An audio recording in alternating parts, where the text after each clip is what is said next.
Ryan Trahan, MeBeast, KSI, and Logan Paul are not only famous YouTubers, but owners of huge food-related brands, whether it's candy or sports drinks. The question is, though, why are these famous YouTubers starting massive food brands? And if you've ever wondered this, or are now curious, I'm gonna break it down for you all in this video. Given that these YouTubers already have massive YouTube channels, think MeBeast, KSI, Ryan Trahan, and Logan Paul, let's face it, they're huge channels. They must earn a lot of money already, right? MeBeast gets sponsored by massive mobile game conglomerates, as well as companies like Honey, TikTok, and mobile phone companies like Samsung. It's honestly pretty crazy, and my research shows that he makes around $400,000 to $500,000 per sponsored video. Ryan Trahan also gets the bag, don't you worry about that. He pulls in around $100,000 per video from a sponsor. And don't worry about KSI or Logan Paul either. They're doing just fine, pulling in over $1 million a year each from YouTube. Oh, and did I mention, all this money is from sponsorships alone? Anyway, this brings me to my main point. They're already very busy, and they already earn truckloads of money. So what's the need to start a new business and invest so much time and money into a potential failure? Beast Burger. From my hours of research, I've compiled 3 main reasons why all 3 have decided to start food-related brands. But first, let's just get the obvious out of the way and discuss who owns what. Jimmy Donaldson, aka MeBeast, is the owner of Feastables, the chocolate bar brand initially launched in 2022, but earlier this year, as I'm sure you know, the brand was fully revamped with new and improved flavors and better packaging. Feastables is now available in multiple continents, like North America, Europe, and even Africa, and is carried by the biggest chains in the US, like Walmart and Target. It's been incredibly successful, so far bringing in around $100 million a year. Funnily enough, in 2022, Ryan Trahan also launched his own food brand called Joyride Sweets. Joyride are basically sour candy strips, and so far, Ryan has launched a few different flavors, and the candy is currently in a 3-month trial run phase in over 1,200 Target stores to test its popularity and potential success with major retailers. The brand has continued to grow in popularity and demand with the growth of Ryan's channel and fame. Now, here's the kicker. You know what Prime Hydration is, right? It's the brand and range of sports drinks started by Logan Paul and KSI. Guess when it was started? 2022. I know. Quite crazy, right? Don't worry, we're gonna get back into how this fits in at the end of the video. Obviously, Prime is available pretty much everywhere in the world, and I'm sure a lot of you have probably tried it. If you have, drop us a comment on your thoughts. But anyways, I digress. In its first year, the drink made over $250 million and crossed the $1 billion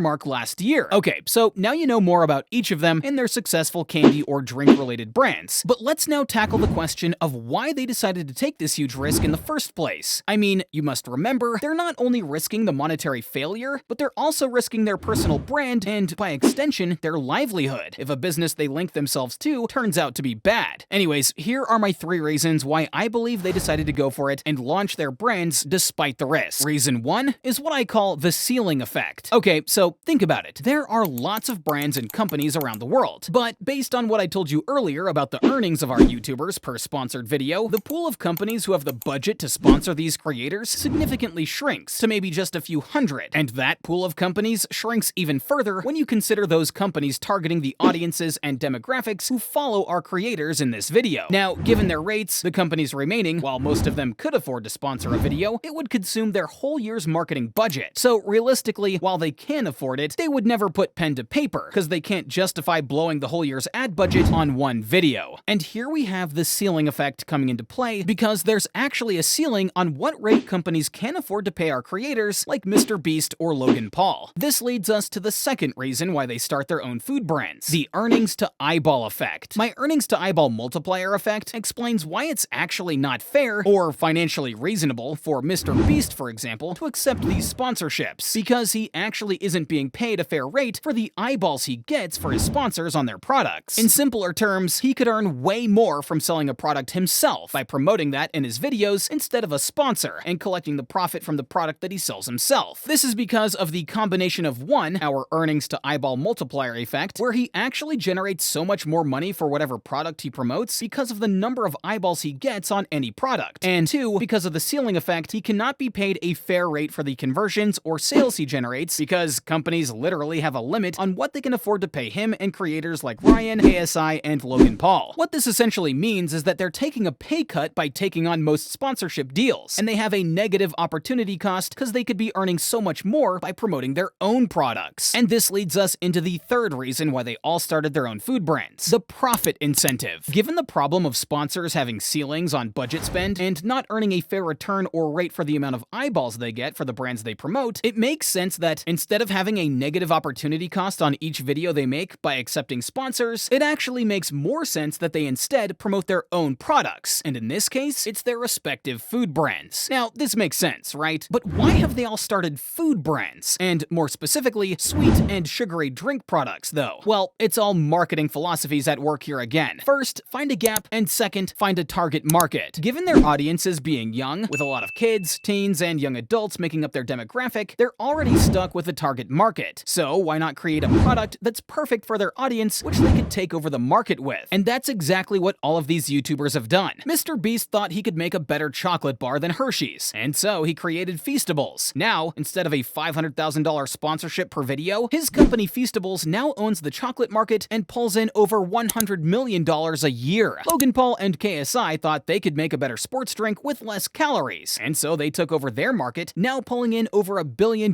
in annual revenue. And it's in these footsteps that I'm sure Ryan Trahan is hoping to follow with Joyride Sweets, making healthier and more natural candy. All of them just seem to realize it in 2022, that they could earn so much more by creating and promoting their own brands to their audiences than taking sponsorship and affiliate deals that actually underpay them for their results and cause them to lose out on money. And, you know, maybe they saw each other doing it, realized exactly what I'm sharing with you guys, and followed in each other's footsteps. What do you think? I mean, it's all too coincidental, especially since they all started in the same year. So, I hope I've explained why these famous YouTubers that we know and love have decided to pursue the creation of their own respective brands and promote them using their massive following. If you enjoyed this video, please leave a comment, and maybe check out some of my other videos. Until next time, cheers!